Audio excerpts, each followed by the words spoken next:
வேட்பாளர்களை செலக்ட் செய்வதில் மும்பரம் காட்டும் தாவேகா. அடுத்த கட்ட நடவடிக்கையாக 234 தொகுதிகளிலும் வேட்பாளர்களை அறிவித்து தனித்தே களமாட தயாராகி கொண்டிருக்கிறார் தளபதி விஜய். தாவேகாவோட பெரிய கட்சிகள்லாம் கூட்டணிக்கு வருவாங்க அப்படின்னு எதிர்பார்த்த நிலையில இதுவரைக்கும் எந்த ஒரு கட்சி வரல. காங்கிரஸ் கூட்டணிக்கு வருவாங்க அப்படின்னு மிகப்பெரிய எதிர்பார்ப்பு இருந்துச்சு. அங்கிருந்தும் ஒரு பாசிட்டிவான சிக்னல் இதுவரைக்கும் கிடைக்கவே இல்லை.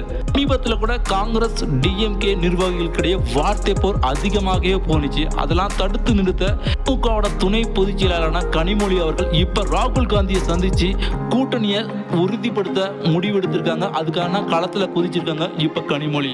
ஒருவேளை காங்கிரஸ் ஆட்சியிலும் அதிகாரத்திலும் பங்கு அதிக சீட்டு அப்படின்னு டிஎம்கேக்கு நெருக்கடியை கொடுத்தாங்கன்னா டிஎம்கே காங்கிரஸை கழட்டி விடவும் வாய்ப்பு இருக்கு. அது ஒருவேளை நடந்துச்சுன்னா அது விஜய்க்கு மிகப்பெரிய ஒரு அதிர்ஷ்டம் மாதிரி தான்.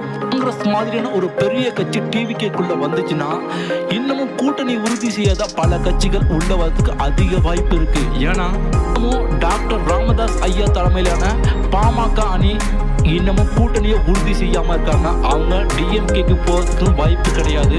ஏடிஎம்கே கூட்டணிக்குள்ள ஏற்கனவே அன்புமணி ராமதாஸ் ஃபர்ஸ்ட்லயே சீட்டை போட்டு உட்கார்ந்துருக்காரு. அங்கிட்டும் வாய்ப்பு கிடையாது.